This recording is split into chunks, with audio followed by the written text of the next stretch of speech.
Magandang araw sa ating lahat mga ka-farmers. Nandito tayo sa taniman ko ng sayote. Ito mga ka-farmers, sayote. Bagong tanim pa lang ito. Nasa mga 3 months pa lang ito. At pakita ko sa inyo kasi para makakuha kayo ng technique o idea kung ano ba ang tanim na gagamitin natin sa mga lugar na mabato. Kasi dito, mabato ang lugar na ito at napakahirap pagtaniman. Kaya ang ginagawa ko, itong ginagawa ko. Yan mga ka-farmers. Yan, dyan, tinaniman natin ito. Ito, dyan ang puno niya. Hirap dito kasi mabato. Yan, ang puno ng sayote. At dito, yan, paligid at may lupa sa ginta, tinaniman natin. Ito. Yan, napakabatong area mga ka-farmers. Kaya ginagawan ko ng paraan para natin magamit ang mga mabatong area katulad nito. Yan mga ka-farmers. Yan, puro bato dito.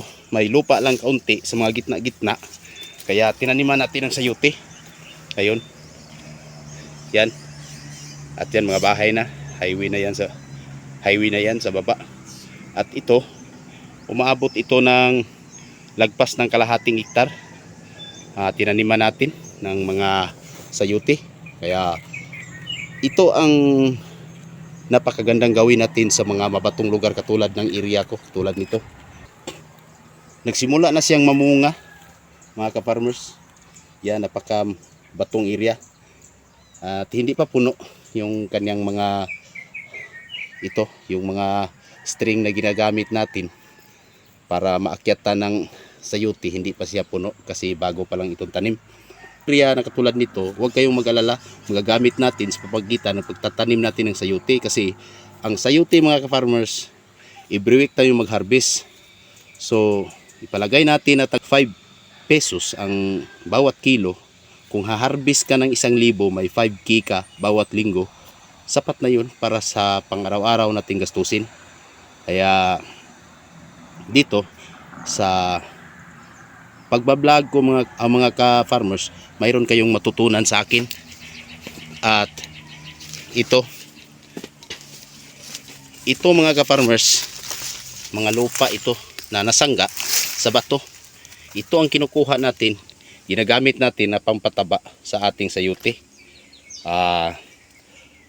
Natural ang ating pamamaraan para ang lupa ay mapanatili natin ang katabaan ng natural na katabaan ng lupa.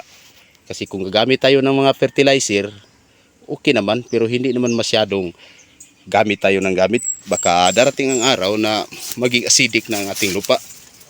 Kung ikaw ay isang farmers, kinakailangan rin na gagamit ka ng mga technique, ng mga organic para mapanatili natin ang taba ng ating lupa.